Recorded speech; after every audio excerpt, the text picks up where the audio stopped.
चलो अब बकवास बंद कर। प्रोबेबिलिटी चैप्टर पिछले क्लास से रिलेटेड है इस वाले चैप्टर का, ठीक है। 12th क्लास में जो हम लोग प्रोबेबिलिटी पढ़ेंगे वो पिछले क्लास से रिलेटेड है, लेकिन पिछले क्लास में जो हमने पढ़ा था उसमें 2-3 चीज़ें ऐसी हैं जिनको याद रखना है, वो मैं बता दूंगा। तो जैसे कुछ नहीं किया, 11th क्लास की बात कर रहा हूँ। 11th क्लास की प्रोबेबिलिटी में जो हमने पढ़ा था, इन्होंने किया था लास्ट में किया था, इनको वैसा कुछ याद नहीं होगा, लेकिन जब मैं बताऊंगा तो इनको याद आ जाएगा। तूने नहीं किया था प्रोबेबिलिटी, ऐसा सच कुछ नहीं किया था, तो उसका कंसेप्ट यहाँ पे आएगा, ठीक है। तो वो तो मैं रिकॉल करा दूंगा क्वेश्चन करते करते। 3 चीज़ें ध्यान रखना है इस चैप्टर के अंदर में। लास्ट चैप्टर नहीं, हमने बीच में एक डिफरेंशियल इक्वेशन डिसकंटिन्यू कर दिया था। उसके रीज़न यही थे कि खुशी ने ज्वाइन किया था तो उसने इंटीग्रेशन नहीं किया हुआ था, तो हमने उस चैप्टर को लीव आउट कर दिया था। हमने वेक्टर किया, फिर 3D किया, फिर LPP कल ख़त्म किया, अब फाइनली प्रोबेबिलिटी में आ रहे हैं। तो प्रोबेबिलिटी के अंदर 3 चीज़ें याद रखना। पहली चीज़ तो 11th क्लास के कुछ कंसेप्ट्स हैं जो कि तुम्हें पता होने चाहिए। दूसरी चीज़ हो गई कि इस चैप्टर को जब कर रहे हो तो इनके जो एग्जाम्पल क्वेश्चन है वो भी काफ़ी इंपॉर्टेंट। वैसे तो मैं सारे एग्जाम्पल्स करवाने की पूरी कोशिश करता हूँ हर चैप्टर की, करते भी हैं हम लोग, लेकिन इस चैप्टर के स्पेसिफिकली एग्जाम्पल वाले जो क्वेश्चंस हैं वो करना ज़रूरी है।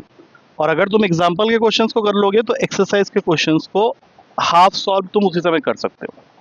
दूसरी चीज़ है, ये कोई ट्रेडिशनल चैप्टर नहीं है।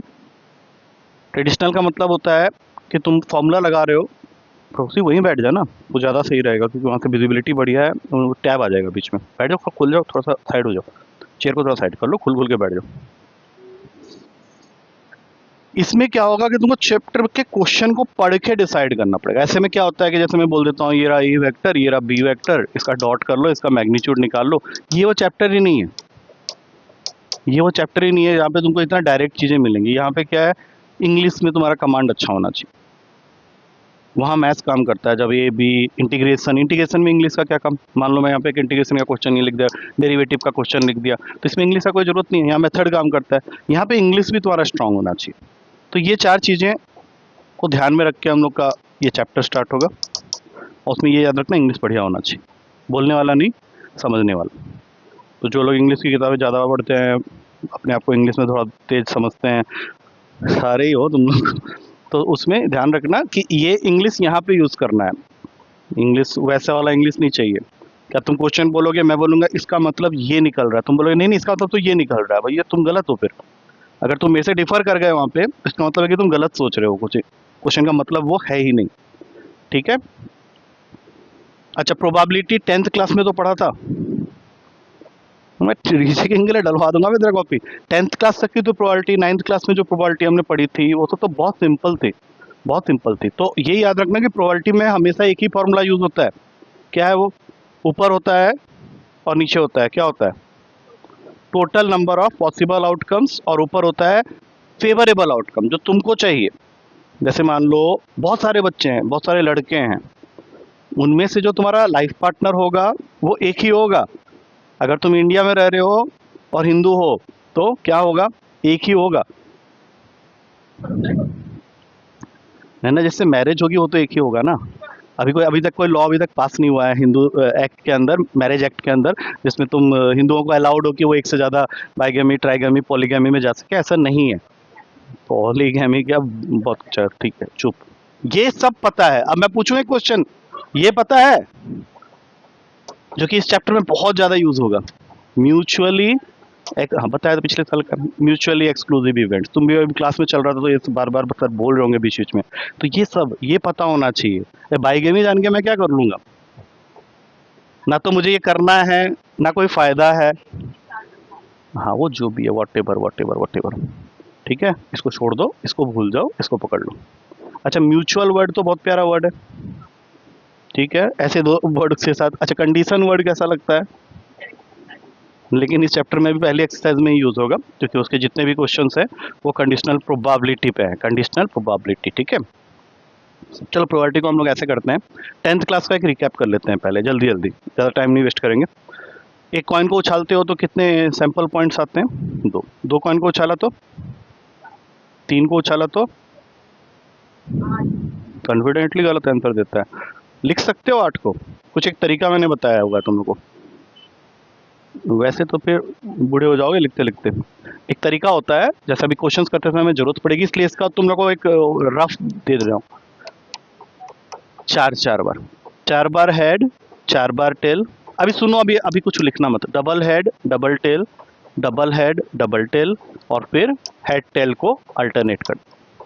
अब अगर तुम इसको कलेक्टिवली देखोगे तो तुमको वो सारे के सारे सैंपल पॉइंट्स दिख जाएंगे जो एक सैंपल स्पेस में होने चाहिए जब 3 कॉइन्स को हम लोग एक साथ उछालते हैं, क्योंकि तुमने कुछ मिस नहीं किया। अब इसमें कुछ टर्म्स होते हैं जो कि अभी से प्रैक्टिस कर लो, ताकि कोई चैप्टर जब करो तो ये सब में अटको ना।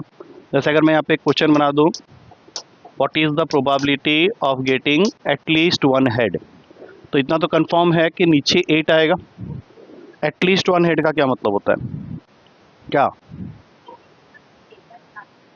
एटलीस्ट 1 हेड का मतलब होता है एक या एक से ज्यादा, एक या एक से ज्यादा। बताओ क्या होगा इसका आंसर? और सामने है सैंपल स्पेस, 7 आ जाएगा। लास्ट वाले को छोड़ के बाकी सारे ही सही है। अच्छा, इसी क्वेश्चन को चेंज करके मैं कर दूं एटमोस्ट 1 हेड। अब इसका मतलब एक या उससे कम, एक या उससे कम में जीरो भी तो आ सकता है। एक सेकंड एक सेकंड, 3 3 निकल रहे हैं, 4 निकल रहे हैं, मुझे तो 4 दिख गए। एक यहाँ पे, एक यहाँ पे, एक यहाँ पे, 3 ये हो गए। अब जीरो भी तो आएगा। हाँ, तो आंसर क्या हो गया इसका? 4/8। 4 करेंगे तो कैसे बनाओगे, खाली उतना बताओ, बनाना नहीं। कितना बार लिखना चाहिए? जैसे एक जब था तो हेड टेल खत्म। दो कॉइन होने पे, दो कॉइन होने पे पता है कैसे लिखते हैं? 2 बार हेड, 2 बार टेल, और फिर हेड टेल को अल्टरनेट कर देते हैं। 3 के लिए मैंने 4 4 बार लिखने के लिए बोला। तो एनी पॉसिबल गेस 4 के लिए कितनी बार होगा? यहाँ पे सोचो ना, क्योंकि देखो इसके लिए तो 12 थोड़ी ना होगा। तुम ये कौन से ऑर्डर में चल रहे हो? एक कॉइन के लिए तुम्हारे टोटल सैंपल पॉइंट्स 2 थे, 2 कॉइन के लिए कितने हो गए? 4। 3 कॉइन के लिए तुमने कितना कर दिया? 8। इसके अंदर कुछ पैटर्न नहीं दिख रहा तुम लोगों को?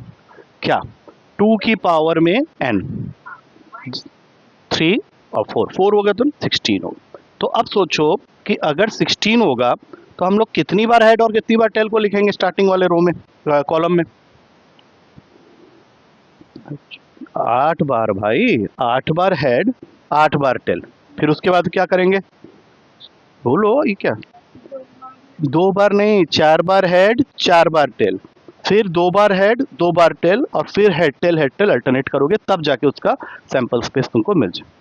मैंने चाह होने को तो कुछ भी हो सकता है। अभी तो ऐसे ऐसे क्वेश्चन देखोगे कि तुम बोलोगे अभी ये क्या है। आप बताओ, डाई, डाई समझते हो? डाइस नहीं होता, वो डाई होता है, फिर डाइस होता है। अब ये क्या डिफरेंस है दोनों में? डाई एक होता है, एक से ज्यादा हुआ तो वो 2 3 जितने भी होते हैं सब डाइस होता है। उसने पिछले बार बोला था, पिछले साल पढ़ लिया था मैंने, ये चीज़ बोला था ये क्लास में, स्पेसिफिकली इसको मेंशन किया था कि कई बार हम लोग ये 1 डाई देखने पे सोचते हैं कि शायद एग्जामिनर ने गलती कर दी है कुछ, या क्वेश्चन पेपर वालों को इंग्लिश आता नहीं है। ऐसा नहीं है, डाई सिंगुलर। हाँ, अब बताओ डाई के ऊपर कितने पॉइंट्स होते हैं? 6। 2 फेंके तो 36। अब देखो यहाँ पे फॉर्मूला कैसे मूव कर रहा है, 6 की पावर n। 2 तक का तो याद है, ठीक है? उसको कैसे बनाते हो? 2 कॉइन अगर फेंक रहे हो, 2 डाई अगर फेंक रहे हो, ठीक है? हाँ, 36 को लिखोगे, जैसे मान लो एक क्वेश्चन आ गया कि what is the probability of getting a sum which is equals to 8। अरे वो तो तुम जो बता रहे हो वो तो कोई भी तुमको बताया होगा, ये कह रहे हो ना? तो ये क्यों बना रहे हो? अभी तुमको सम 8 चाहिए, 2 डाई तुम। हाँ बोलो, बोलो यहीं से स्टार्ट करो और बोलते जाओ, ठीक है? 7 तेरे घर पे आएगा अभी। 6 और 2, और बोलो 3 और 5, 5 3 कितने हो गए? 6 और 2 की जगह 2 और 6 कर दो इसको। हाँ, अच्छा अच्छा अच्छा, हाँ सॉरी, हाँ ठीक है। आगे सारे कितना हुआ फिर आंसर? 1 2 3 4 5, 5/36। ऐसे करके तो कर सकते हो। अच्छा क्वेश्चन 4 और 4 सेम हो जाएगा ना फिर? कैसे अलग अलग हुआ? 4 and 4 are the same number, वो अलग नहीं हो सकता ना। अच्छा, अगर मैं क्वेश्चन को चेंज करके कर दूं, सम इज अ प्राइम नंबर, फिर 1 प्राइम होता ही नहीं है। कौन कौन से प्राइम है पहले तो बताओ, सम मैक्सिमम जा कहां तक सकता है? डाई के ऊपर में, टूटा हुआ डाई है क्या? 12 तक जाएगा, और स्टार्ट कहां से होगा? 2 से। तो प्राइम नंबर 2 से 12 के बीच कौन कौन से होते हैं? 2 को क्यों छोड़ा बे? 2 is the only even prime number. 2, 3, 5, 7, 11, 9। तो इसके कितने होंगे? इसका तो एक ही है, 1 1। इसके दो निकलेंगे, 1 2 2 1। इसके तीन निकलेंगे, 2 3 3 2। बोलते जाओ, 1 4 4 1। और मत कुछ बोल देना। 7 के लिए, हाँ, 5 2 लिखे तो उसके नीचे 2 5 जरूर लिख देना। 4 3 बोले तो 3 4 लिख देना। 6 1 1 6, बस इसके आगे कुछ मत बोलना। और 11 के लिए दो ही निकलेंगे, 5 6 एंड 6 5। सबकी काउंटिंग हो जाएगी अपॉन में 36। ये सिर्फ बेसिक स्ट्रक्चर क्लियर कर रहा हूँ और कुछ नहीं। अब सबसे मेन आया कार्ड्स। बोल, कितने कार्ड्स होते हैं? 52। कौन कौन से कलर के होते हैं? ब्लैक और रेड। तुम लोग को ना क्लास में थोड़ा सा अटेंटिव होना पड़ेगा। वो बोल रहा है, तुम लोग बात कर ले रहा है। यार वो जब जानती है तो वो बोले जा रही है, जहां वो अटकेगी तो मैं बोलूंगा ना, तुम लोग को पूछूंगा, वाई यू आर शाउटिंग में? तो चुपचाप बैठना है यार। वो बोल रहा, उसने पहले इनिशिएटिव लिया कि मुझे मालूम है, मैंने बोला बता। अब वो जहां अटकेगी मैं तुम्ही लोग को पकड़ूंगा। बोलो, 26 रेड के अंदर में जो दो कलर्स होते हैं वो कौन कौन से होते हैं? ठीक है, मतलब इसको हम लोग बोलते हैं सूट। ये जो तुमने अभी क्लासिफिकेशन की है इसको बोलते हैं, हाँ, क्या, हाँ, मतलब सब कुछ इक्वली डिस्ट्रीब्यूट हो रहा है। स्पेड और ब्लैक जो है, स्पेड और क्लब जो है वो ब्लैक कलर में होंगे, और हार्ट और डायमंड जो है वो रेड कलर में होंगे, और ये सब इक्वल अमाउंट्स में होंगे, 13 13 ईच। अब सबसे पहला वाला कार्ड, एस कार्ड। उसके बाद ये काउंटिंग स्टार्ट होती है 2 से लेके 10 तक। उसके बाद, हाँ बोलो, सबसे पहले होता है जैक। हाँ, जैक, क्वीन, किंग, ये याद रखना। गुलाम, बेगम एंड बादशाह, इनको हम लोग बोलते हैं फेस कार्ड्स। तो टोटल टोटल फेस कार्ड्स कितने हो गए एक पैक ऑफ कार्ड्स? 12। तो अगर पैक ऑफ 52 कार्ड्स में से फेस कार्ड निकालने की प्रोबेबिलिटी पूछी तो 12/52 हो जाएगा। और अगर हम लोग ए को मिला देते हैं जे प्लस के प्लस क्यू के साथ, तो टोटल हो जाएंगे 16। इनको हम लोग एक अलग कैटेगरी में रखते हैं, इसको हम लोग बोलते हैं पिक्चर कार्ड्स। बस बस बस, ये बेसिक बातें होती है। अब ये इतना तक बताने के बाद यू कैन से कि तुमको 10th के प्रोबेबिलिटी के बारे में थोड़ा बहुत याद है अभी। 11th का मैं तुम लोग को ज़्यादा कुछ तो नहीं पूछूंगा, बस एक रिवीजन फॉर्मेट में बता देता हूँ। ये फॉर्मूला जो कि सिर्फ उसी चैप्टर में यूज़ नहीं हुआ था, सेट थ्योरी के अंदर में भी यूज़ हुआ था, तो ये फॉर्मूला के साथ में दोस्ती करके रखना, इसकी ज़रूरत पड़ेगी हम लोग को। ये फॉर्मूला अच्छी तरह से देख लो पहले, क्योंकि मेरे हिसाब से बहुत इंपॉर्टेंट फॉर्मूला है। क्या है वो बाद में, पहले बताओ ये सिंबल के बारे में कोई आइडिया है? This is called union. हाँ, और ये, हाँ, और इसको बोलते हैं इंटरसेक्शन। तो किसी भी दो इवेंट्स होंगे क्वेश्चन के अंदर में, अगर वो तुमको लिख दिया और, तो समझ जाना कि he is talking about union. मतलब किसी भी क्वेश्चन में अगर लिखा हुआ है फाइंड द प्रोबेबिलिटी ऑफ ए और बी, तो उसको तुम क्या रीड करने वाले हो? P A union B. और इस साइन का मतलब होता है इंटरसेक्शन। इंटरसेक्शन इंग्लिश में एंड को रिप्रेजेंट करता है। तो अगर उसने बोल दिया probability of A and B, या probability of both A and B, तो इसका मतलब है कि he is talking about which value? A intersection. बाकी पी ए और P B single single events हो सकते हैं क्वेश्चन के अंदर में, जो कि वो तुमको क्लियरली मेंशन कर देगा। ठीक है, इतनी बात क्लियर है? ठीक है, अब थोड़ा सा चैप्टर के अंदर जाते हैं। क्या करेगा? जल्दी आओ।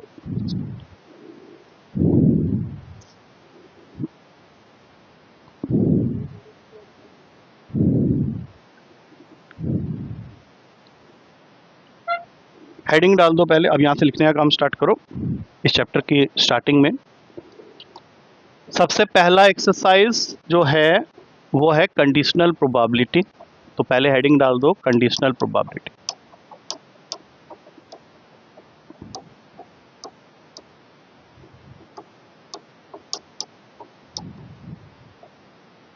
कंडीशनल प्रोबेबिलिटी तुम लोग लिखे भी नहीं, और मैं डिक्टेट करने जा रहा था कि you should be ready with your pen and paper कि अब आगे क्या, व्हाट, क्या कंडीशनल प्रोबेबिलिटी। कंडीशनली नहीं है, कंडीशनल प्रोबेबिलिटी है। मैंने बोला था इंग्लिश थोड़ा सा एडवर्ब थोड़ा कम यूज करो। तो अभी तक तो बहुत उखड़ हो रहा था, बस तो आराम से बैठे रहो, जिस तरह से बैठा है उसी तरह से दिमाग को भी वैसे बैठा मत लेना, मतलब it should be active. Probability की क्लास में हो ना, वैसे नहीं चलेगा, you have to be on toes. ठीक है, यहाँ पे बहुत सारी चीज़ें तुम्हें खुद करनी होंगी, मैं बहुत कम चीज़ें बताऊंगा, वहाँ से तुमको सोचना है। ठीक, इसके क्वेश्चन है काफ़ी, वो बाहर के डालेगा तुम्हारे पेपर में, केस स्टडी डालता है प्रोबेबिलिटी के उठा के। तेरा 10th का मुझे रीचेकिंग में डालना है अभी, मुझे नहीं लग रहा तेरा 90 आया, मतलब थप्पड़ मारूंगा। प्रोबेबिलिटी हर गधा करके आता है, जरूरी है 98 की बात करना। अभी यहाँ पे बैठ के पढ़ाई कर, यहाँ पे कंडीशनल प्रोबेबिलिटी। ठीक है, लिखो, एक लाइन लिखो उसके अंदर। क्वेश्चन में जब भी किसी इवेंट की कंडीशनल प्रोबेबिलिटी पूछी जाएगी तो उसका लैंग्वेज कुछ इस तरह से आएगा। लिखो, probability of event A, probability of event A given that event B has already occurred, event B has already occurred or taken place, और कहाँ गया तेरा, और taken place, क्योंकि already occurred के साथ उसका सिनोनिम है और taken place, is given by। अब ये फॉर्मूला आ रहा है जिसके ऊपर पूरा का पूरा एक्सरसाइज बंधा हुआ है। कंडीशनल प्रोबेबिलिटी का ये सिंबल होता है, ए बाई बी लिखा है। प्रोबेबिलिटी ऑफ इवेंट ए, जो मैंने बोला अभी उसी को उसको रिलेट कर रहा हूँ। देखो, जिस इवेंट की प्रोबेबिलिटी निकालनी है वो इस डंडे के ऊपर आ जाएगा, probability of event A. Given that के बाद जो इवेंट हो चुका है, जो कि क्वेश्चन में मेंशन होगा, given that event B has already occurred या टेकन प्लेस, वो नीचे आएगा। और इसका फॉर्मूला होता है P A intersection B upon में पी। ये लिखो, पहले इसको कंप्लीट करो, पहले डेफिनेशन को पूरा कंप्लीट कर दो ये फॉर्मूला के साथ। ठीक है, अब इसमें हम लोग क्या करेंगे, धीरे धीरे एग्जाम्पल के क्वेश्चन के साथ मूव करेंगे। एग्जाम्पल के क्वेश्चंस मैक्सिमम मैं कोशिश करूंगा करवा देने की, लेकिन जैसे जैसे एक्सरसाइज स्टार्ट होगा वहां से तुम लोग को पिकअप लेना पड़ेगा। तो जो फर्स्ट एग्जाम्पल है उसमें दे रखा है P A is equals to 7/13, P B is equals to 9/13। अगर ये क्वेश्चन आया तो ये MCQ का क्वेश्चन होगा, और पी ए इंटरसेक्शन बी की वैल्यू है 4/13। तुम्हें क्वेश्चन में बोला गया है find P A by B. क्या ये क्वेश्चन सब लोग कर लेंगे विदाउट माई रेफरेंस? क्या ये क्वेश्चन सब लोग विद इन 30 सेकेंड्स कर लेंगे विदाउट माई रेफरेंस? एग्जाम्पल 1 मैं सारे कराऊंगा, एग्जाम्पल 1 फिर ये वो करके चलेंगे।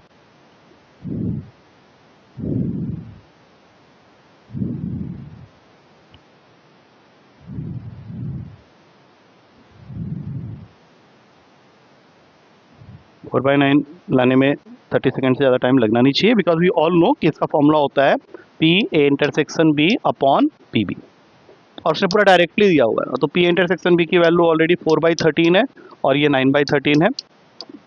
Answer is 4/9। अब इस क्वेश्चन में क्या हुआ कि तुमको सब कुछ बना बनाया मिल गया, आगे जाके क्वेश्चन ऐसे होंगे जो वर्ड प्रॉब्लम फॉर्मेट में होंगे, वहाँ पे तुम्हें खुद डिसाइड करना पड़ेगा कि which one is your event A, उसकी प्रोबेबिलिटी क्या है, फिर which one is your event B, उसकी प्रोबेबिलिटी क्या है। अब ये कैसे पहचानोगे? तो मैंने स्टार्टिंग में जो डेफिनेशन दिया उसमें क्या लिखवाया है कि जिस इवेंट की प्रोबेबिलिटी को वो निकालने के लिए बोलेगा, जैसे एक सेंटेंस बोलता हूं मैं, what is the probability that third die gives 4 given that 6 and 5 comes in the first and second toss of a die। मैं तो सुन नहीं रहा ना, मैं बोला बहुत ध्यान से सुनो। इसका मतलब है कि एक डाई को हमने 3 बार फेंका है, ध्यान से समझना इस चीज़ को। एक डाई को हमने 3 बार फेंक दिया। पहले तो ये बताओ कि डाई को जब 3 बार फेंकेंगे तो सैंपल पॉइंट्स कितने बनेंगे? तो लोग 2 तक तो बता चुके हो। हाँ, 6 क्यूब, इसका मतलब नीचे 216 आ गया, अब उसने तुमसे क्या पूछा है कि what is the probability that 6 appears on the third toss given that 6 and 5 must occur in the first and second toss respectively। ये मैं तुमको अभी करने नहीं बोल रहा हूँ, मैं बस तुमको विजुअलाइज करवा रहा हूँ कि तुम्हारे क्वेश्चन जो होंगे वर्ड प्रॉब्लम वो इस तरह से होंगे। तो अगर इसमें पूछूं मैं तुमसे कि इसमें इवेंट ए क्या है तो तुम क्या बोलने वाले हो? 6 should come on the third toss। और इवेंट बी वो क्या है कि 6 क्या क्या बोला था मैंने? यही हुआ इसका मतलब। तो ये तुमको पहले तो आइडेंटिफाई करना पड़ेगा, लिखने का काम वो मैं करवा दूंगा। जैसे तुम बोलोगे ये कैसे पता चलेगा 6 appears on third toss, बहुत आसान है, सोच के देखो।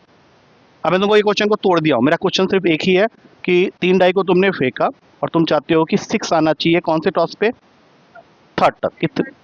नहीं, कैसे? बहुत सारे बनेंगे, लेकिन एक अगर बना लोगे ना तो बाकी सबको जनरलाइज कर सकते हो। जैसे मुझे अगर ये क्वेश्चन कोई देता तो मैं पहले फर्स्ट केस लिखता 116, 1 वाले पहले कंप्लीट कर देता हूँ। नेक्स्ट क्या आएगा? 126, फिर क्या आएगा? 136। क्योंकि इन सब में मुझे इस चीज़ का ध्यान रखना है कि मेरा जो थर्ड वाली वैल्यू है वो क्या होनी चाहिए? क्या होनी चाहिए? 6। तो कितने केस बन गए 1 को सामने में रख के? 6। तो क्या 2 को भी रख के ऐसे ही कुछ देखने को मिलेगा?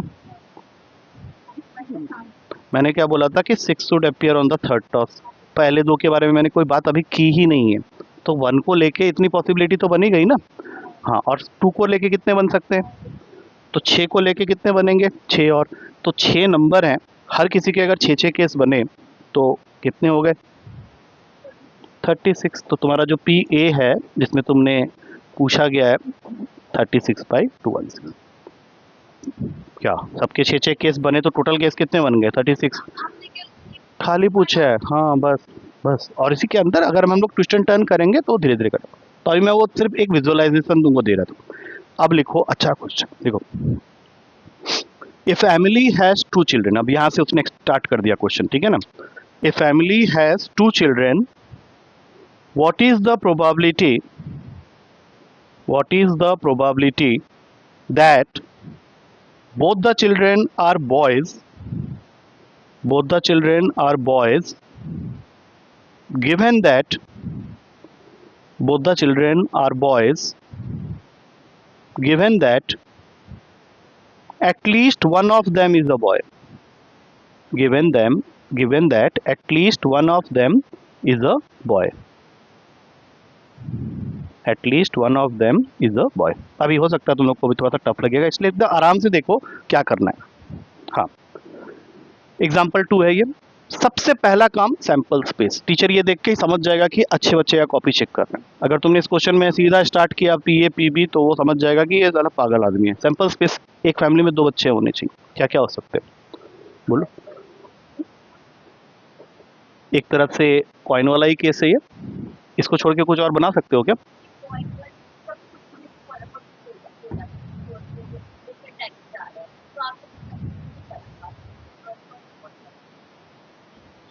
तुम खुद ही बता सकते हो क्यों हो रहा है, क्योंकि मैंने खुद ही को ये नहीं बोला था कि 2-3 बोलने के बाद तुम 3-2 नहीं बोल सकते। हाँ, अगर मैं बीबी लिखने के बाद दोबारा बीबी लिखता तब तुम बोलो, ठीक है। और अभी इस क्वेश्चन मत पूछ, फिर गाली खाएगी। सुनो ध्यान से, सुनो, ये समझ में आ गया? अच्छा, अब तुम में से कौन है जो मुझे ये बताएगा कि इस क्वेश्चन का ये इवेंट क्या कहता है? मैंने बोला था कि जो क्वेश्चन में पूछा गया है वही तुम्हारा इवेंट है। तो both are boys is your event A. इसकी क्या प्रोबेबिलिटी होगी? पी ए लगा देता हूँ। एक लेकिन नहीं होता ना, 1/4, ठीक है। और तुम यहाँ पे वो लिख भी दो कि तुमने किसको कंसीडर किया, तुम्हारे लिए ही फायदा होगा। अब बताओ, गिवन दैट के बाद जो है वही तुम्हारा प्रोबेबिलिटी सेकेंड इवेंट की है। एक सेकेंड, इवेंट बी क्या है हमारा? हाँ, एटलीस्ट ये लिखना पड़ेगा यहाँ पे 1 इज बॉय। ऐसा कितनी बार हो रहा है? 3/4। कैसे? 1 2 3, एक या एक से ज़्यादा। और वो मैं यहाँ पे साइड में लिख भी देता हूँ कौन कौन से। एक तो बीबी, एक बीजी और एक जीबी। ये समझ में आ रहा है जिस तरह से मैं कर रहा हूँ? बिल्कुल ऐसा ही करना है, इसको अगर स्किप किया मार्क्स कट जाएगा। अब हमें निकालना क्या है? P A by B. Formula बताओ। P B. अब यहाँ पे बड़ी ध्यान से मेरी एक बात सुनना, एक्चुअली ये फॉर्मूला लिखने से पहले हमें यहाँ पे ए इंटरसेक्शन बी निकालना पड़ेगा, और जब मैं इन दोनों स्टेटमेंट को मिक्स करूँगा तो इसका क्या मतलब निकलेगा। यहाँ पे देख लो कौन सा ऐसा है जो दोनों में कॉमन है। इंटरसेक्शन का मतलब यही होता है ना कि जो दोनों में कॉमन है। तो यहाँ बी बी है, यहाँ बी बी बी जी जी बी है, कौन सा हुआ बी बी। तो इसकी प्रोबेबिलिटी कितनी बार हुई 1/4। समझ में आ रहा है। तो अब इसका final answer P intersection B की वैल्यू है 1/4 और पी बी की वैल्यू है 3/4। तो आंसर कितना हो गया 1/3। तुमको ऐसा लग रहा होगा कि कुछ ऐसा कर रहे हैं जिसकी वजह से हम लोग को बहुत रिस्ट्रिक्ट होकर क्वेश्चन को करना है, बट ऐसा कुछ नहीं है। क्योंकि अगर तुम ऐसा नहीं करोगे तो तुमसे क्वेश्चन बनना ही नहीं, इसलिए कह रहा हूँ। इसलिए जो भी यहाँ लिखा हुआ है ना सब नोट डाउन करते हुए चले जाना। ये वो चैप्टर होगा जिसमें मैं कोई भी क्वेश्चन दूंगा ये नहीं बोलूंगा कि अच्छा इसको रहने दे, लिखने की जरूरत नहीं है, सारे क्वेश्चन लिखोगे।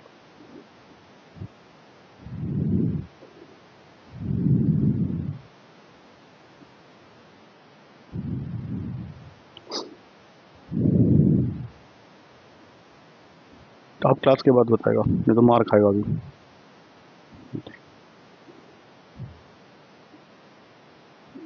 हो गया। ओ पूरा अभी रहो प्रोबेबिलिटी के अंदर ही, इधर उधर मत जाओ, जो बातें हैं बाद में कर लेना। तो क्लास के बीच में कैसे बोला कर बोलता हूँ, मैंने कभी ऐसा कोई स्टेटमेंट दिया ही नहीं कि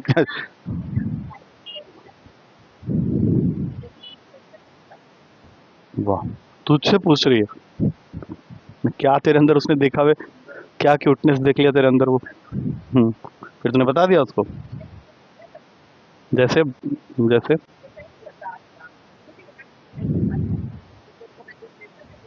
हम्म मतलब तू खुशी ढूंढ रही है किसी और के थ्रू ये करने का, ये तो सबसे गलत रेफरेंस दे दिया तूने।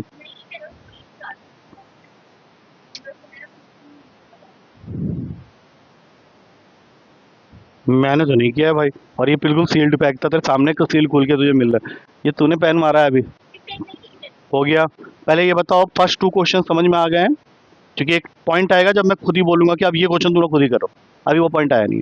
थर्ड क्वेश्चन लिखो लिखो लिखो लिखो। हाँ थर्ड क्वेश्चन, ये वर्ड प्रॉब्लम है, वर्ड प्रॉब्लम सारे लिखने पड़ेंगे। 10 cards 10 cards numbered from 1 to 10, 10 cards numbered from 1 to 10 are placed in a box, mixed thoroughly, and one card is drawn at random. Imagine कर पा रहे हो, 1 से लेकर 10 तक कार्ड्स हैं, उसको तुमने क्या किया, एक बॉक्स में डाला, उसको अच्छे से मिला दिया और एक कार्ड उसके अंदर से निकाला। मैं चाहता तो ये लाइन डिक्टेट करके तुमको बोलता कि विजुअलाइज कर लो, आगे के क्वेश्चंस लिख लो, जो कि मैं आगे जाके करूंगा, अभी नहीं। अब यहां से लिखो, if it is known that the number on the drawn card is more than 3, number on the drawn card is more than 3, what is the probability that it is an even number? नहीं, कुछ भी normal नहीं है, सब कुछ condition के साथ चल रहा है। अब जैसे इस क्वेश्चन में अभी तुमको वो चीज़ मुझे बतानी है, तुम बताओगे इस क्वेश्चन के अंदर क्या पूछा गया है। नहीं नहीं नहीं नहीं, वो सब मत बोलना मुझे, 10 कार्ड्स मिक्स वो नहीं, मैं सिर्फ जो पूछ रहा हूँ उसको समझो ध्यान से। मैं तुमसे ये पूछ रहा हूँ कि इसमें इवेंट ए क्या है और इवेंट बी क्या है।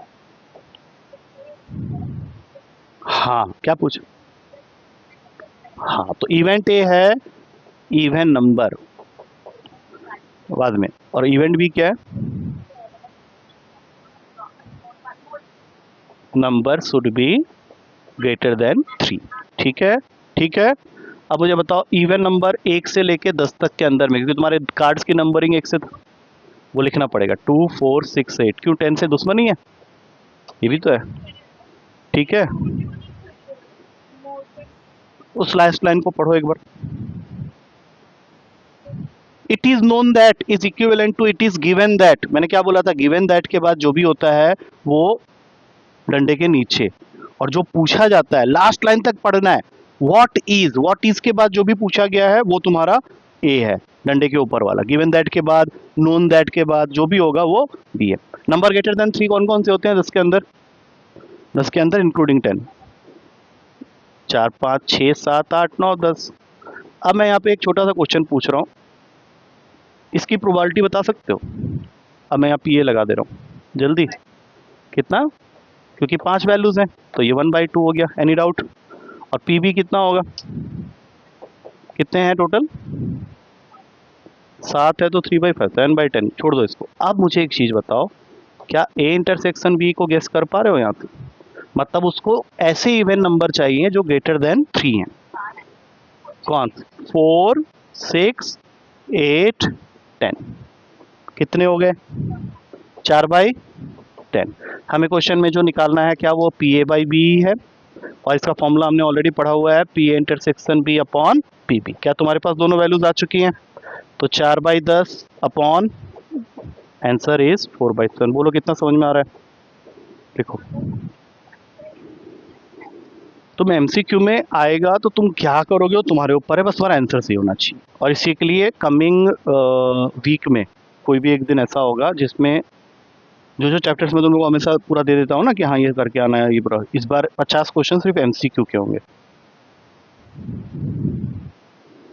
उसमें एक्चुअली औकात पता चलता है, क्योंकि तुम देखिए हुए कॉम्पिटेटिव एग्जाम जितने हैं सब एमसीक्यू वाले हैं। क्यों करते हैं? डिस्क्रिप्टिव क्यों नहीं करते? बंद हो गया ना, आईआईटी में पहले हुआ करता था डिस्क्रिप्टिव, सब बंद हो गया। सब में होता था, सब में, ये सारे में होता था, सब में बंद कर दिया गया। अब उनको सिर्फ देखना है कि तुम क्या जानते हो, यस और नो, मतलब खत्म सारी जगह। तो इसलिए तुम लोग को थोड़ा सा अब ग्रूम करना है, इसलिए तुम्हारे पेपर में भी वो बढ़ा दिया ना एमसीक्यू, पहले कहाँ होता था एमसीक्यू एमसीक्यू। हाँ, कहीं और डिस्क्रिप्टिव का नामो निशान नहीं। अब बताओ, 3 क्वेश्चन हो चुके हैं, जिसमें से फर्स्ट को तो मैं क्वेश्चन में काउंट नहीं करूंगा because that was very direct. Second and third से कुछ आइडिया लगा है, चैप्टर समझ में पकड़ में आ रहा है, इसके क्वेश्चंस करके आने हैं। अब आ रहा है वो क्वेश्चन जिसके बारे में मैंने थोड़ा देर पहले तुम लोग को बोला था। चल लिखो, स्कूल का क्वेश्चन आराम से पिकअप कर लोगे मेरे ख्याल से, एक नॉर्मल स्कूल का क्वेश्चन है, आराम से करना चाहिए। लिखो, in a school there are 1000 students, in a school there are 1000 students, out of which 430 are girls, out of which 430 are girls. 10% of the girls study in class 12, 10% of the girls study in class 12। अब question आ रहा है, ठीक है, what is the probability that a student chosen at random, chosen at random studies in class 12, studies in class 12,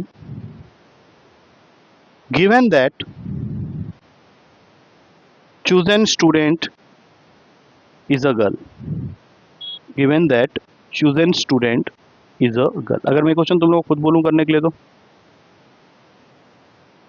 अगर ये question मैं तुम लोग को बोलूं तो एक बार ट्राई करो, जरूरी नहीं गलत होगा, कोई बात नहीं, ओके। मुझे क्यों ऐसा लग रहा है, हाँ ऐसे ही इसको रहने दे रहा हूँ, यही फॉर्मेट में रखना है तुम लोगों को क्वेश्चन।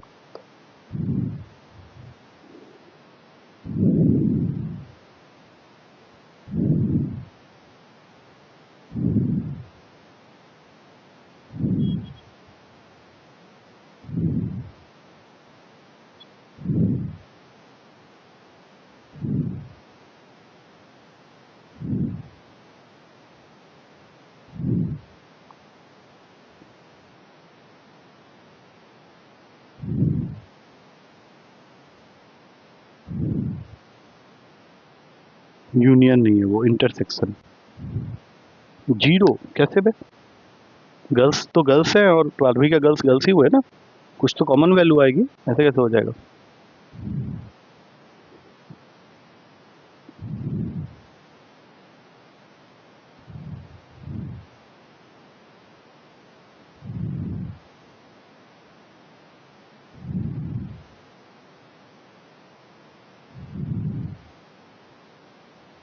अपॉन 100 करेगी और क्या करेगा? हम्म।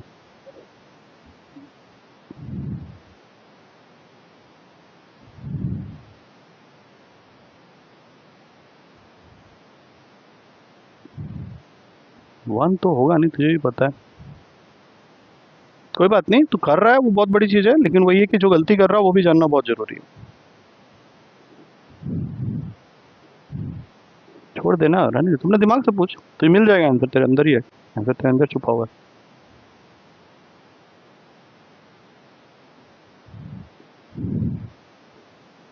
देखो आंसर, मुंह मैंने नहीं देखा इतना ध्यान से।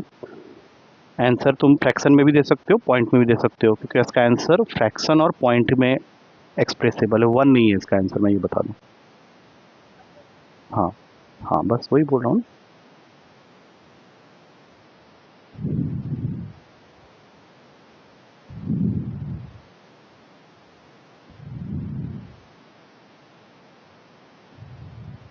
वहीं पे फंस रहे हो। परसेंटेज जो कर रहे हो, कितना आंसर? नहीं, दूर दूर तक नहीं है। वो तो और बिगाड़ दिया तूने आंसर को। रीअरेंज्ड, मैं वहाँ नहीं समझाऊंगा, मैं यहाँ समझाऊंगा और यहीं पे सबको समझना है। वो कॉपी में आके बच्चा हो गया तुम लोग। चल चल, टॉपिक नहीं, क्वेश्चन समझाऊंगा, ध्यान से समझो। कुछ नहीं है, तुम भी वही करोगे जो मैं कर रहा हूँ, लेकिन एक पर्टिकुलर पॉइंट में बस तुम और मैं डिफर हो जाएंगे, ठीक है? पहले बताओ पी ए क्या है, जल्दी। हाँ, एक बार क्वेश्चन को पढ़े, लास्ट लाइन को एक बार पढ़ो।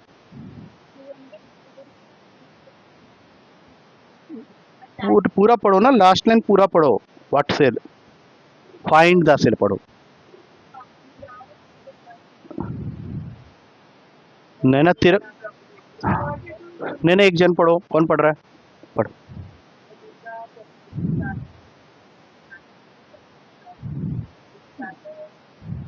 तो इसका मतलब है कि जिसकी प्रोबेबिलिटी हमें निकालनी है वो है कि girls would study in class 12, और गिवन दैट के बाद क्या लिखा हुआ है एग्जैक्टली बताना। Choose an student is a girl. अब मैं तुम लोग से पूछता हूं, पहले तो ये बताओ कि लड़की क्लास 12 में पढ़ रही है, इसकी क्या प्रोबेबिलिटी? 430/1000, ये कैसे पता चला तुमको? लेकिन क्लास 12 में पढ़ रही है, इसकी क्या प्रोबेबिलिटी है? 10%। 10% किस चीज का? 10% है ना, ठीक है, 1/10 इज 10%, लेकिन किस चीज का? नहीं, यहीं पे देखो, सुनो ध्यान से, ध्यान से सुनो। 10% ऑफ 430, ये होगा? 10% ऑफ 430 होगा? पहले सोचो। अबे पहली बात तो मैं बोल रहा हूँ सोचो, क्यों क्यों तब होता है जब मैं बोलूँ कि हाँ यही होगा। अभी तक तो कंफर्म हुआ ही नहीं है ना। हाँ, तो ये हुआ ही नहीं ना, ये तो गलत है ना, इसलिए तो कह रहा हूँ। देखो, अब शुरू से देखो, ठीक है, क्वेश्चन को स्टार्टिंग से पढ़ो, अभी तुम्हारा आंसर तुम खुद ही मुझे बता दोगे, बोलो एक बार पढ़ो। देखो यहाँ पे 1000 स्टूडेंट्स हैं, ठीक है, उसमें से गर्ल्स कितने हैं? 430। और इसमें से क्लास 12 में पढ़ने वाले कितने हैं? 10% 430 का कितना होता है? 43। तो जब तुम स्टडीज इन क्लास 12 बोल रहे हो तो ये 43 ऊपर आएगा, लेकिन ये तुम किस में देख रहे हो? 1000 में। और स्टूडेंट इज अ गर्ल, इसकी प्रोबेबिलिटी, हाँ, 430/1000, ठीक है। अब बात समझ में आ गई? अब पी ए बाई बी करो। पी ए बाई बी के लिए तुमको पहले पी ए इंटरसेक्शन बी निकालना पड़ेगा।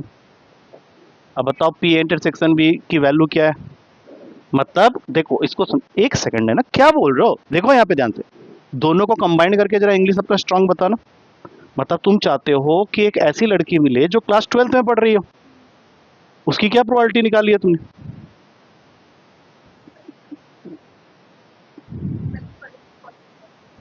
43/1000। तो ये तो आ गया ऊपर। अब फॉर्मूला को लिखेंगे, P A intersection B upon P B. Intersection का क्या मतलब होता है? दोनों की कॉम्बिनेशन। तो इसका क्या मतलब निकला कि जो लड़की तुम सिलेक्ट कर रहे हो वो कौन सी क्लास में पढ़नी चाहिए? क्लास 12 में। यही बना ना? तो अब इसीलिए मैंने इसको तुम्हारा ऊपर रखना है, इंटरसेक्शन को, कितना बना वो? 43/1000। और पीबी में क्या है तुम्हारा? 430/1000। 1000, 1000 से 1000, अब क्या बचा ये 43 बाई, हाँ इसका आंसर होगा 1/10 या फिर तुम्हारे बुक के हिसाब से 0.1। अभी भी अगर डाउट है तो क्लियर करो, कोई बात नहीं, तुम गाली खाओ, क्या दिक्कत है। सबसे पहले हमने क्या डिसाइड किया, यहाँ तक तो तुम मेरे साथ ही थे, ये दोनों आंसर तुम लोगों ने मुझे दिए हैं। हाँ, अब मैं तुमको एक बार फिर से मैं समझाता हूँ कि अगर मैं कर रहा होता तो मैं इस क्वेश्चन को कैसे समझता। पहले तो मैं ये दोनों चीजें लिख लेता, ये तुम लोगों ने भी कर लिया, लेकिन तुम लोगों को पता है प्रॉब्लम कहाँ पे हुआ, तुम लोग इनकी वैल्यूज नहीं लिख पाए। मैं तुम लोगों को समझाता हूँ वैल्यूज कैसे लिखना है। जब वो तुमको बोल रहा है कि स्टूडेंट लड़की होने के साथ साथ क्लास 12 में पढ़ रही है, और एक है कि स्टूडेंट लड़की है, तो स्टूडेंट लड़की है ये तो हम आराम से बता सकते हैं, क्योंकि टोटल 1000 में से 430 गर्ल्स थे। लिखो नहीं, समझो पहले, तो ये 430/1000 उस स्टूडेंट के लड़की होने की प्रोबेबिलिटी है, और उस लड़की का क्लास 12 में होने की प्रोबेबिलिटी क्या बोला हुआ है क्वेश्चन के हिसाब से, कि out of 430 students 10% are girls. अब सोचो 430 गर्ल्स में से 10% गर्ल्स कौन सी क्लास में पढ़ते हैं, क्लास 12 में। अब ये एक सिंपल सा क्वेश्चन है, सोचो सिर्फ इतना बताओ कि टोटल गर्ल्स तुम्हारे पास 430 हैं और उसमें से 10% क्लास 12 में पढ़ते हैं, तो कितनी लड़कियां क्लास 12 में पढ़ती हैं, कितनी पढ़ती हैं, 43। इसमें कोई लॉजिक है क्या, तो लेकिन 43 जब तुम देख रहे हो तो देख तो टोटल स्टूडेंट्स में से रहे हो ना, तो 43/1000 होगा। अच्छा एक और चीज, जब तुम कंबाइंड करते हो जो इंटरसेक्शन है, तो इंटरसेक्शन में मैंने क्या बोला था, ऐसी चीज लिखना है जो दोनों में हो। तो जब एक लाइन ये कह रहा है कि girl should study in class 12 और एक कह रहा है कि स्टूडेंट इज अ गर्ल, तो दोनों को कंबाइन करने पे क्या निकल के आया, लड़की क्लास 12 में पढ़ती हो, तो एक तरह से वो वापस वहीं चला गया, सारी गर्ल्स नहीं आएंगी। ठीक है, आया कुछ समझ में, लिखे इसको, क्लियर हुआ। नेक्स्ट क्वेश्चन लिखो, ये वाला क्वेश्चन है जिसके बारे में मैं कह रहा था थोड़ा देर पहले। अच्छा क्वेश्चन, ये बोल आ सकता है थोड़ा सा, अभी जो नेक्स्ट वाला मैं बोलूंगा अगर उसका आंसर देते हो तो फिर हाँ, ये अपने आप करना है। अरे क्या है ये मजे यार, क्या है इसमें, क्या क्या पता तुम कर ही लो आराम से, क्योंकि एग्जाम्पल टोटल इसमें 6 हैं I think, wait wait wait 7 हैं, हम ऑलरेडी 4 एग्जाम्पल कर चुके हैं। पांचवा ये है जिसपे 10 रुपये है, छठे वाले में अगेन 10 रुपये, और सातवें वाले में 20 रुपये, 10 10 20 यहाँ से कंजिक्यूटिव है, और ये तुम लोगों को जितना टाइम लगता है। देखो question, a die is thrown 3 times, और ये क्वेश्चन मैं अभी बोल चुका हूँ तुम लोगों को, ए डाई इज थ्रोन 3 टाइम्स। अब उसने सीधा क्या किया तुम्हारा काम आसान करने के लिए, दोनों इवेंट पहले ही बता दिए कि क्या क्या है, ए एंड बी। इसका मतलब है कि आगे वो तुमसे यही पूछने वाला है, find P A by B. तो मैं ये तुमको ऑलरेडी करके दे दे रहा हूँ, even I know the formula, बोलो सोचो, इतना तो मैंने ही कर दिया। अब मैं तुमको ये भी बता दूंगा कि इवेंट क्या क्या है, बस उनकी प्रोबेबिलिटी को तुम्हें फिलअप करना है। ए इवेंट है 4 should come on third throw, और बी इवेंट है 6 on first throw and 5 on second throw. बस क्वेश्चन खत्म हो जाएगा, करो।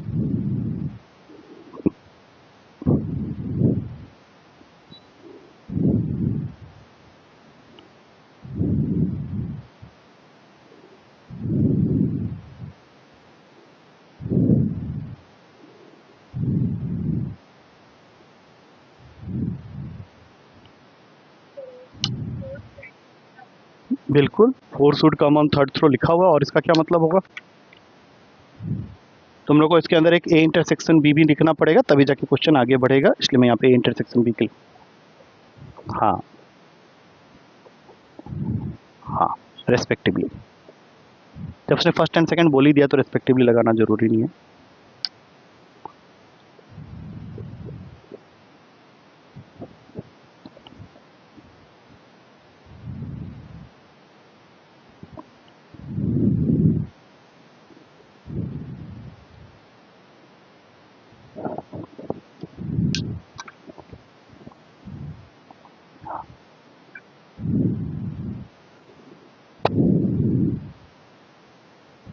वन 126 हो गया, 216, वेरी गुड, 126 लिख दिया तूने।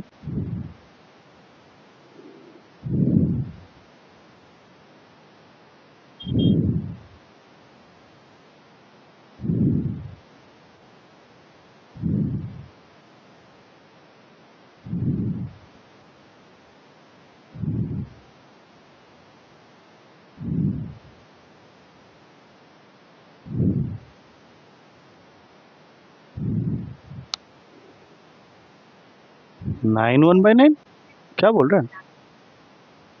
9 प्रोबेबिलिटी होती है, कभी सुना था? ठीक है, तेरा आंसर मैंने रख लिया है, गलत हुआ तो मुझे नहीं पता, बाकी दोनों का आंसर का वेट कर रहा हूँ, बट ज़्यादा टाइम मत लो। तो उनका क्या देख रहा है, तो आराम से रिलैक्स कर। यार आर यू श्योर 1/9 है? नहीं है तो फिर करते रह, बैठा क्यों फिर? मैं अभी कुछ नहीं बताऊंगा, मैं बताऊंगा, सॉल्यूशन बताऊंगा, बट लेट देम डू।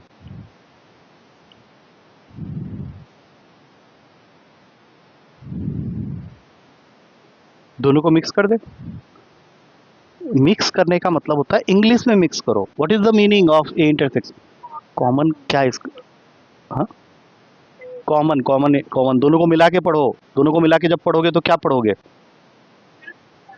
हाँ, ये हुआ ना मतलब 6 5 4, ऐसा कितनी बार होगा? हाँ, तो फिर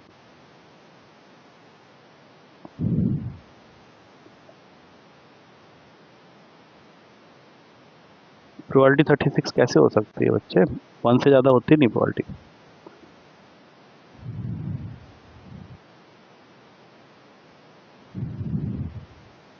इंटरसेक्शन का मतलब होता है इन दोनों को मिला के पढ़ना, मतलब 6 is first throw, 5 is second throw, 4 is on third throw.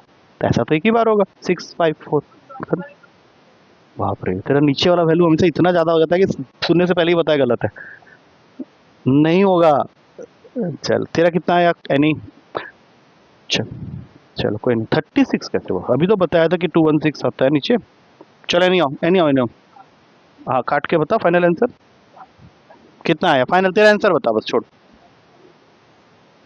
नहीं नहीं, सबके आंसर्स में पे SKN। ठीक है, तेरा आंसर कितना आया था पहले एक बार फिर से बोल। अबे तू बोल रहा है कि नहीं? 1/9 ना। तेरा कितना आया? कोई बात नहीं, ओके। अब यहाँ पे कोई ये थोड़ा ना चल रहा है। तेरा कितना आ रहा है? 36 कैसे आएगा आंसर? चल, मैं तुम्हारा 1/36 लिख देता हूँ। 36 can not be probability, probability can not be greater than 1। 1/102, ठीक है। आई डोंट थिंक इसमें से कोई भी आंसर सही है, अगर हो गया तो आई डोंट नो। ठीक है, ध्यान से सुनो। अभी मैंने तुम लोगों को थोड़ी देर पहले ही इसके बारे में बताया था। अगर मुझे 4 को थर्ड टॉस में लाना है, अब पूरा ध्यान से नहीं सुनोगे तो फिर कहता हूँ उसका मत देखो, कुछ नहीं रखा उसके कॉपी में। देखो यहाँ पे 1 1 पर तुमको इंटरसेक्शन किसी कॉपी में नहीं देखना, अपने दिमाग में देखना है। क्या इसके टोटल 1 को सामने रख के 6 केस बनेंगे? और हर नंबर के इसी तरह से 6 केस बनेंगे? बोलो हाँ। इस चीज को समझ पा रहे हो, विजुअलाइज कर पा रहे हो? 1 को सामने रख के तुम्हारे 4 को थर्ड टॉस में रखना है, ऐसे 6 केस बने। 2 के लिए भी 6 बनेंगे, अप टू 6 6 बनेंगे, मतलब इसका प्रोबेबिलिटी हो गया 36/216। अब 6 को तो उसने फर्स्ट और 5 को सेकंड में रखने के लिए बोला है, तो ये तो बहुत ही आसान है। 651, 652, 653, 654, 655 और 656। सुनो ध्यान से, क्या ये समझ में आया? क्योंकि इसमें तो कुछ भी नहीं है और हिडन, तो कितने केस हो गए? ये 6। तो यहाँ पे लिख दोगे 6/216। अब इसमें आते हैं, प्रोबेबिलिटी हमने पीए और पीबी की निकाल ली।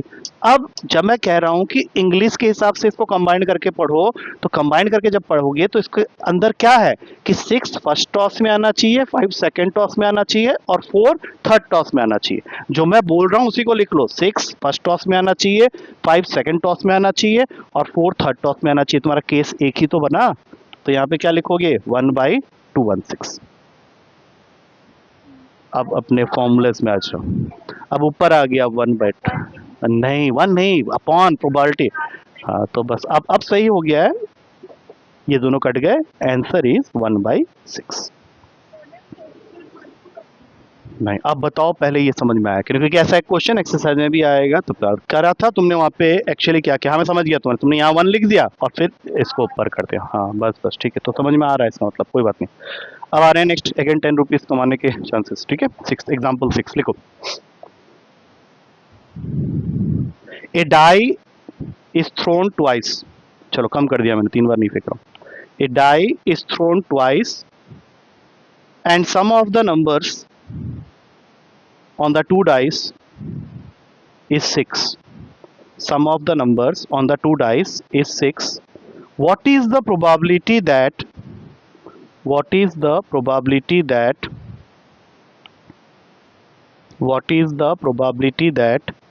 the number 4 has appeared at least once? ये इजी क्वेश्चन है, मतलब इसमें 10 रुपये तुम आराम से कमा सकते हो, क्योंकि डाई भी कम है, कंडीशन भी बहुत सिंपल से डाला मैंने। The number 4 has appeared at least once. चलो स्टार्ट करो। Same format, A B, A intersection B, फिर फॉर्मूला।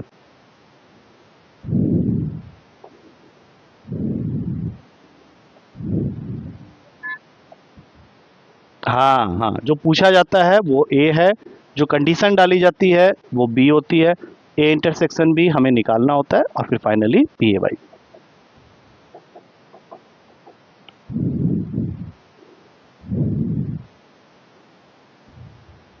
36, ये भी बताना है। 6 के पावर में 2 ना, 36। अभी तो स्टार्टिंग में ये सब बातें बात कर ली थी ना हमने।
तीनों ने इस बार एक साथ बोल दिया मैंने, बहुत खतरनाक सिचुएशन है तुम लोग का।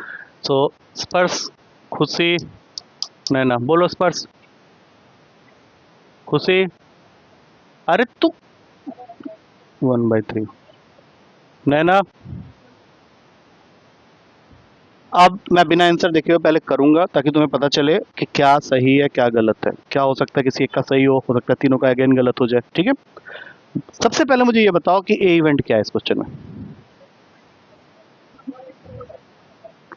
At least one number is 4 on both the dice. इसका क्या मतलब होता है कि किसी एक डाई के ऊपर 4 होना चाहिए या फिर दोनों पे 4 होना चाहिए। तुम्हें लग रहा होगा ये बहुत कॉम्प्लिकेटेड, कैसे? बहुत इजी है। 1 4 2 4 3 4 4 4 5 4, देखो ध्यान से, 6 4। और अगर मैं इनको उल्टा कर दूं तब भी काउंटेबल है। 4 1 4 2 4 3, बस 4 4 को उल्टा मैं नहीं करूंगा। 5 4 एंड 6 4 4 6 4 5 एंड 4 6। बोलो क्या सारे केस आ गए या अभी बच गया कुछ? सारे आ गए। तो 6 यहाँ है लेकिन यहाँ 5 है, तो इसकी प्रोबेबिलिटी हो जाएगी 11/36। Any doubt in that? क्या ये समझ में आ गया? पी ए पूरा ये लिख दिया मैंने। अच्छा, बी क्या चाहता है? सम इज 6। क्या क्या है बताओ? 1 5 5 1। हाँ बिल्कुल देखेंगे, बिल्कुल देखेंगे कितना हुआ यहाँ पे।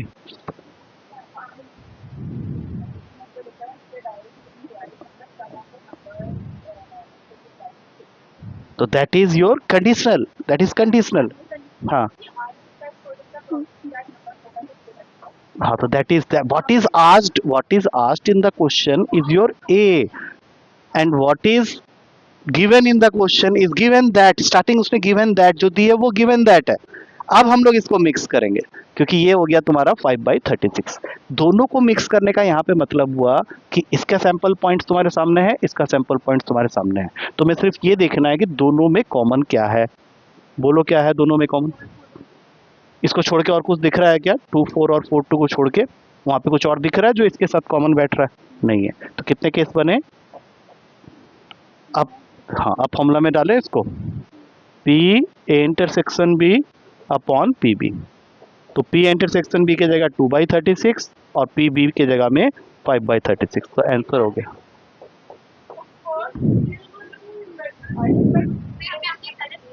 हाँ गलत किया हो, बट तुम्हारा जो सेकंड, देखो देखो मैं बताता हूँ, बताऊँ कैसे सही हो गया, क्योंकि इस पे डिपेंडेंट था नहीं है, ये दोनों पे डिपेंडेंट था, तो इससे आ गया। तुम अपने डाउट क्लियर कर लो, कुछ पूछना चाह रहे हो पूरी।